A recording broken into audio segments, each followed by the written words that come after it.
Penubuhan Biro Pengaduan Awam BPA telah diumumkan secara rasmi oleh Perdana Menteri kedua Allahyarham Tun Abdul Razak bin Hussein pada 23 Julai 1971 di Bilik Gerakan Negara, Kuala Lumpur.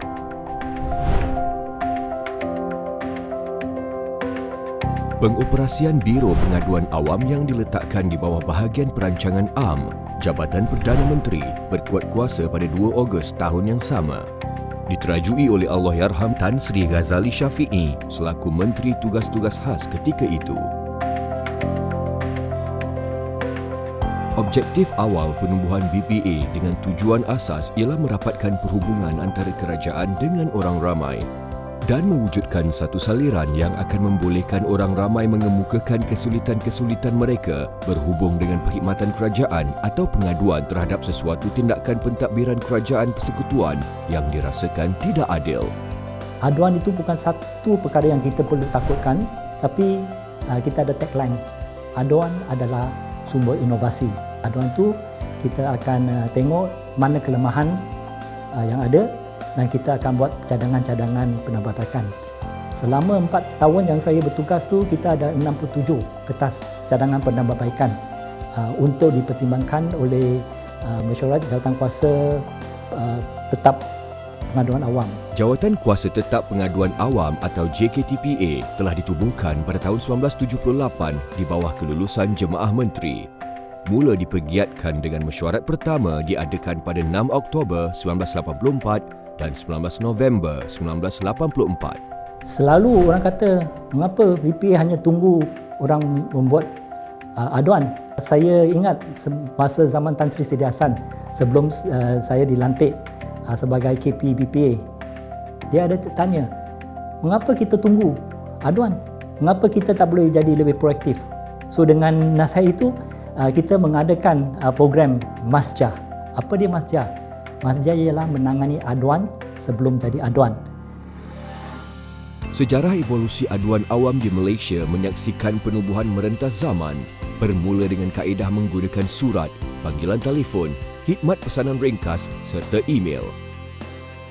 Pada tahun 2014, sistem pengurusan aduan awam atau SISPA mula digunakan secara meluas dengan beberapa kelebihan, antaranya ke arah satu sistem aduan yang seragam bagi tujuan membuat keputusan serta perkongsian data antara agensi dapat dilaksanakan. SISPA ini meliputi 2 sistem utama iaitu iAduan dan iSPA. SISPA merupakan sistem pengurusan aduan yang komprehensif meliputi proses end-to-end bermula daripada proses saringan, penyiasatan, penyelesaian dan penjanaan laporan. Sistem yang lebih seragam, bersepadu dan dimudah cara oleh teknologi terkini dan sesuai dengan hala tuju BPA sebagai badan pemantau. BPA mengadakan kerjasama strategik bersama Pos Malaysia Berhad bagi memudahkan masyarakat luar bandar untuk menyalurkan aduan kepada BPA secara manual atau bertulis dalam mengemukakan sebarang masalah yang mereka hadapi.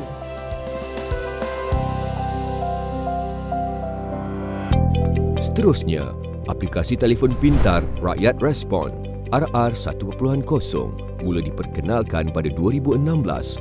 Kemudian ditambah baik menerusi Respon Rakyat RR 2.0 pada tahun 2019.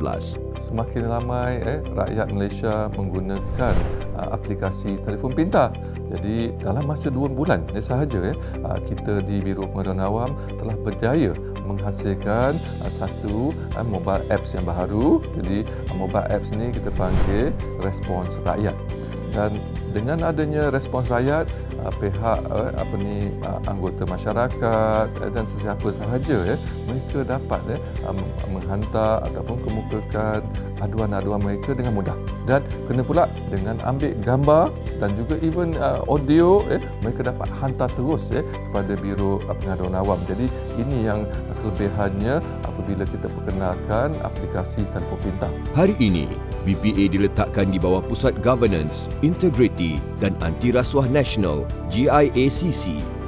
Diketuai oleh seorang ketua pengarah dengan 180 perjawatan yang ditempatkan di 3 bahagian utama iaitu bahagian aduan, bahagian perancangan, inovasi dan penyelarasan dan bahagian khidmat pengurusan dengan 9 pejabat negeri di seluruh Malaysia. Bagi meneruskan kesinambungan serta meningkatkan lagi keberkesanan sistem dan saluran aduan, kerajaan melalui mesyuarat jawatankuasa khas Kabinet mengenai anti rasuah ataupun JEGMA Siri 4 bilangan 4 tahun 2018 yang telah diadakan pada 21 September 2018 telah bersetuju dengan penubuhan sistem ombudsman dalam perkhidmatan awam.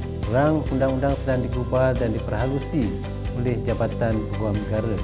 Dengan mentransformasi Biro Pengaduan Awam kepada ombudsman, sistem aduan akan diperkemaskan supaya lebih mantap dan terarah selaras hasrat untuk menangani masalah rakyat dengan pendekatan menangani aduan sebelum menjadi aduan. Ketetapan dasar penubuhan Ombudsman Malaysia telah diluluskan oleh Jemaah Menteri pada 1 November 2019. Fungsi Ombudsman Malaysia merangkumi advisory, planning, monitoring, evolution, recommendation dan reporting. Fokus aduan Ombudsman Malaysia tertumpu kepada aduan second tier berkaitan tadbir urus dan sistem penyampaian perkhidmatan kerajaan dan bukan aduan first tier. Pada hari ini, BPA terus signifikan kepada penyampaian perkhidmatan awam menerusi pelbagai inisiatif dan juga pelaksanaan sistem pengurusan aduan yang efisien serta selaras dengan teknologi semasa. Penggunaan SISPA atau Sistem Pengurusan Aduan Awam dan aplikasi respon rakyat oleh BPA telah memudahkan rakyat untuk menyalurkan aduan atau maklum balas dengan lebih pantas, efisien dan terkini. Dalam situasi ekonomi dan krisis pandemik COVID-19 pada masa kini, pengurusan aduan menjadi lebih kritikal kerana aduan dari pelanggan bukan lagi bersifat rasmi dan sehala, bahkan ia menjadi lebih terbuka dan pelbagai hal. Setiap aduan atau maklum balas yang disampaikan amat berharga bagi merangka strategi pembangunan negara dan akan menjadi indikator kepada kejayaan pelaksanaan. Saya percaya BPA akan terus memantapkan lagi sistem pengurusan aduan sedia ada untuk menjadi lebih cekap, responsif dan pantas, selaras dengan usia penubuhannya yang telah menjangkau separuh abad. Tahniah BPA sempena sambutan Jubli Emas 50 tahun. Saya ingin mengucapkan selamat menyambut ulang tahun Jubli Emas Biro Pengaduan Awam. Semoga terus sukses BPA. Syabas dan tahniah kepada semua warga BPA. Selamat menyambut ulang tahun Jubli Emas Biro Pengaduan Awam. BPA telah pun mencapai usia 50 tahun sejak ia ditubuhkan pada tahun 1971 bersempena sambutan Jubli Emas BPA. Stem khas 50 tahun Biro Pengaduan Awam telah dikeluarkan.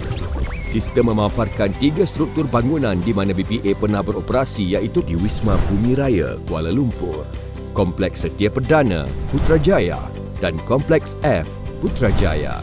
Istimewanya rekaan logo Jubli Emas telah dicipta sendiri oleh warga BPA menerusi pertandingan mencipta logo Jubli Emas pada bulan Jun 2021 dengan slogan "Kami Prihatin Aduan Anda".